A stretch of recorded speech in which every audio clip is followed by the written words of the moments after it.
Reels वाली बहू। प्रज्ञा को रील्स बनाने का बड़ा ही क्रेज है और वो दिन भर रील्स बनाती रहती है।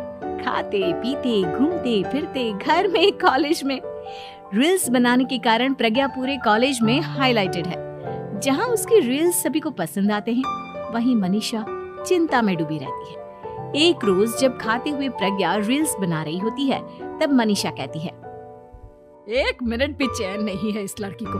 ये नहीं कि खाना तो आराम से खा ले, लेकिन नहीं, अरे थोड़ी देर रील्स नहीं बनाओगी तो आसमान नहीं टूट पड़ेगा। अरे मम्मी, इसी को तो कहते हैं डिटर्मिनेशन। तुम नहीं समझोगी ये सब। भगवान, इस लड़की को सद्बुद्धि दे। जब देखो तब टेढ़ा बाका मुंह बनाती रहती है।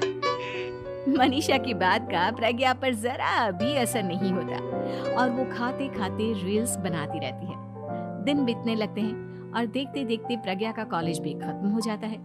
आए दिन कोई ना कोई मनीषा को प्रज्ञा की शादी करवाने का सुझाव दे जाता है। सब ठीक ही कहते हैं, प्रज्ञा की शादी कर देनी चाहिए।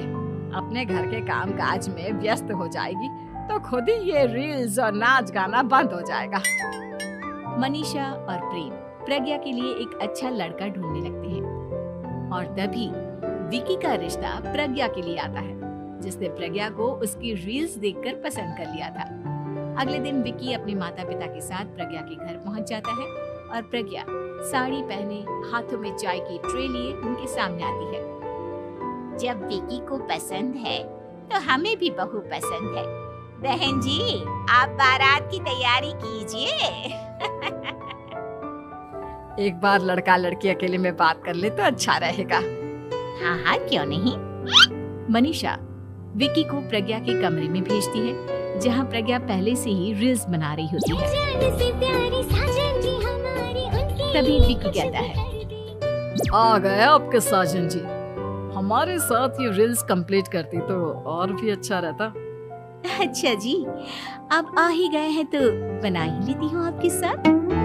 दोनों मिलकर रील्स बनाते हैं। जब वी मीट और तुरंत पोस्ट भी कर देते हैं। फिर विकी कहता है, जब आप साड़ी में चाय लेकर आई तब मुझे लगा कि कहीं मैं गलत घर में तो नहीं आ गया। अब सही है।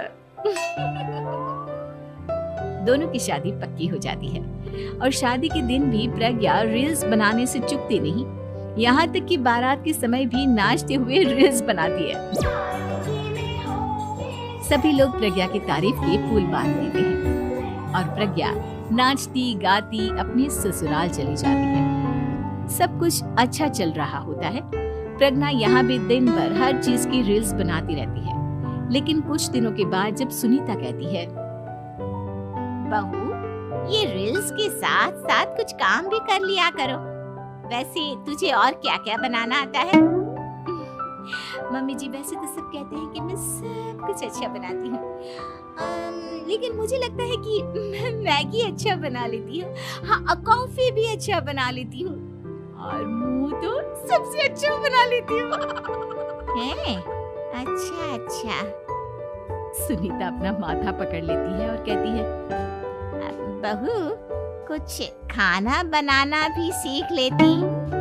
मम्मी जी, मैं लंबी प्लानिंग कर रही हूँ। जल्दी ही मैं इतनी फेमस हो जाऊंगी कि मुझे पैसे मिलने लगेंगे। हम दोनों सास बहू राज करेंगे, राज नौकर काम करेंगे और लोगों की तो लाइन लगेगी हमसे मिलने के लिए। तेरा दिमाग खराब हो गया है क्या बहू? हंसी मजाक तक ठीक है, लेकिन इस तरह घर नहीं चलते। जितना जल्दी हो इस घर के तौर तरीकों को सीख लो। प्रज्ञा मुंह घुमाकर चली जाती है और तुरंत उसी वक्त एक रील बनाती है। ये देख सुनीता का गुस्सा 7वें आसमान पर चला जाता है और विकी के घर आती ही सुनीता उसे सब कुछ बताती है। विकी भी अब प्रज्ञा की इन हरकतों से परेशान हो जाता है। तुम टेंशन मत लो मम्मा, मैं देख लूंगा। विकी कमरे में जाता है तो देखता है कि प्रज्ञा रील्स बना रही है। विकी बड़े ही प्यार से प्रज्ञा से कहता है, प्रज्ञा, इन सब के लिए मैं तुम्हें मना नहीं कर रहा हूँ, लेकिन फिर भी हर वक्त तो ये अच्छा नहीं लगता ना। समझने की कोशिश करो, मुझे भी तुम्हारा थोड़ा वक्त चाहिए। मैं जब ऑफिस से आता हूँ तो मुझे समय देने की जगह इसी में लगी रहती। तुम ज्यादा ही सोच रहे हो। तुम भी मेरे साथ रील्स बनाओ ना, तुम्हें भी बहुत अच्छा लगेगा। तुम्हें इज्जत से कोई बात समझ में नहीं आती क्या?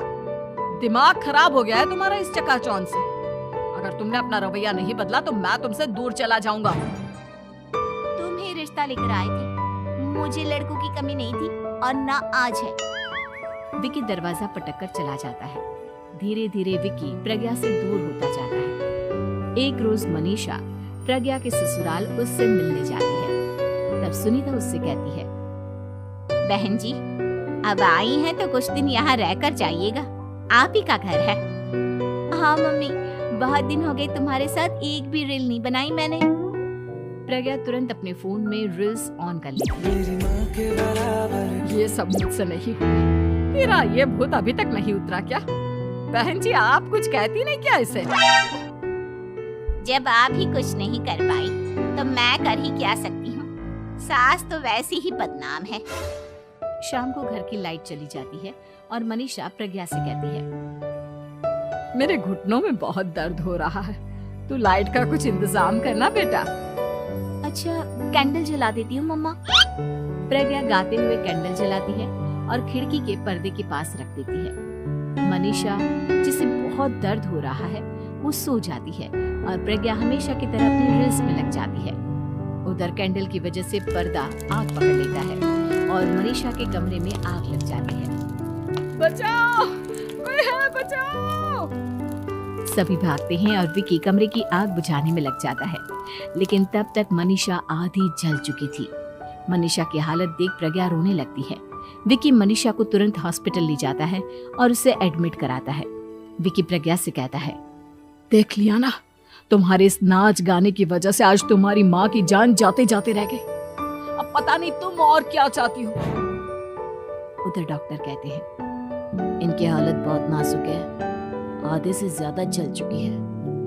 प्रज्ञा रोती हुई मंदिर में जाती है और भगवान के आगे जाकर कहती है, भगवान, मेरी माँ को ठीक कर दो। मैं कसम खाती हूँ, हाथ से ये रील्स बनाना छोड़ दूंगी। बस मुझे मेरी माँ वापस मिल जाए। 2 दिन बीत जाते हैं और मनीषा खतरे से बाहर आ जाती है। पेशेंट अब ठीक है, आप लोग उनसे मिल सकते हो।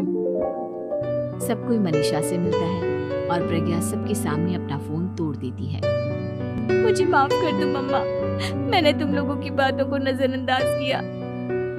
बेटा, कोई भी चीज जरूरत से ज्यादा खराब है। मैंने तुम्हें रील्स बनाने से कभी मना नहीं किया, लेकिन हर वक्त एक ही चीज तो सही नहीं है।